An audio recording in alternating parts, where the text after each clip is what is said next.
Hi welcome back. So ಇಲ್ಲಿ ನಾನು ಎಳೆ ಮುಳ್ಳು ಸೌತೆಕಾಯಿ ತಂಬುಳಿ ಮಾಡೋದು ಹೇಗೆ ಅಂತ ತೋರಿಸ್ತೀನಿ. ಬೇಸಿಗೆಯಲ್ಲೆಲ್ಲ ಚೆನ್ನಾಗಿರುತ್ತೆ ಮತ್ತು ನಮಗೆ ಹೀಟ್ ಆದಾಗ, ಬಾಡಿಗೆ ಹೀಟ್ ಆದಾಗೆಲ್ಲ ತುಂಬ ಚೆನ್ನಾಗಿರುತ್ತೆ. ಸೊ ಹಾಗಾಗಿ ಈ ಥರ ಎಳೆ ಮುಳ್ಳು ಸೌತೆಕಾಯಿನ ಕಟ್ ಮಾಡಿಕೊಂಡು ಮಿಕ್ಸರ್ ಜಾರಿಗೆ ಹಾಕ್ಕೋಬೇಕು. ಅದನ್ನು ಮಿಕ್ಸರ್ ಜಾರಿಗೆ ಹಾಕ್ಕೊಂಬಿಟ್ಟು ನಾವು ಒಂದು ಸ್ವಲ್ಪ ಅದಕ್ಕೆ ತೆಂಗಿನ ತುರಿನ ಹಾಕ್ಕೋಬೇಕು. ಒಂದು ಅರ್ಧ ಕಪ್ ಅಥವಾ 1/4 ಕಪ್ ಸಾಕಾಗುತ್ತೆ. ನೀರು ಹಾಕ್ಕೊಳ್ಳೋದು ಬೇಡ, ಯಾಕಂದರೆ ಎಳೆ ಮುಳ್ಳು ಸೌತೆಕಾಯಿನೇ ನೀರು ಆಗುತ್ತೆ ಆ್ಯಕ್ಚುಲಿ. ಹಾಗೆ ಅದಾದಮೇಲೆ ಒಂದು ಹಸಿಮೆಣಸಿನ್ಕಾಯಿ ಹಾಕ್ಕೋಬೇಕು. ತಂಬುಳಿ ಎಲ್ಲ ಸ್ವಲ್ಪ ಸಪ್ಪಗಾಗಿರುತ್ತೆ, ಅದನ್ನು ಸ್ವಲ್ಪ ರುಬ್ಕೊಂಡು ಒಂದು ಪಾತ್ರೆಗೆ ವರ್ಗಾಯಿಸ್ಕೋಬೇಕು. ಚೆನ್ನಾಗಿ ಇದೆಲ್ಲ ತುಂಬ ಖಾರ ಮಾಡಬಾರ್ದು, ಇದೆಲ್ಲ ಒಂಥರ ಬೇಸಿಗೆಗೆ ಮಾಡೋವಂತಹ ರೆಸಿಪಿ.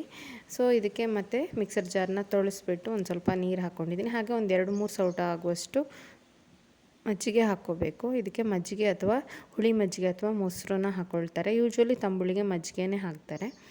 ಹಾಗೆ ಉಪ್ಪು ಹಾಕ್ಕೋಬೇಕು. ಉಪ್ಪು ಹಾಕ್ಕೊಂಡ್ಬಿಟ್ಟು ಒಂದು ಸ್ವಲ್ಪ ಒಗ್ಗರಣೆ, ಸಾಸಿವೆ, ಜೀರಿಗೆ, ಹಾಗೆ ಮೆಣಸು, ಕರಿಬೇವಿನೆಲೆ ಹಾಕಿ ಒಂದು ಒಗ್ಗರಣೆ ಹಾಕಿದರೆ ಈ ಥರ ಪ್ಲೇಟಿಂಗ್ ಮಾಡಿಕೊಂಡು ನೀಟಾಗಿ ಇದು ಮಾಡ್ಕೋಬೋದು. ಇದೊಂದು ಕಾಂಪಿಟೇಷನ್ಗೆ ಅಂತ ನಾನು ಈ ಥರ ಪ್ಲೇಟಿಂಗ್ ಮಾಡಿದೆ. ಸೊ ಈ ರೆಸಿಪಿ ನಿಮ್ಗೆ ಇಷ್ಟ ಆಗಿದೆ ಅಂತ ಅಂದ್ಕೊತೀನಿ. ಸೊ ನೀವು ಇದನ್ನು ಟ್ರೈ ಮಾಡಿ ಕಮೆಂಟ್ ಸೆಕ್ಷನಲ್ಲಿ ಹೇಗೆ ಅನ್ನಿಸ್ತು ಅಂತ ತಿಳಿಸಿ. Thank you.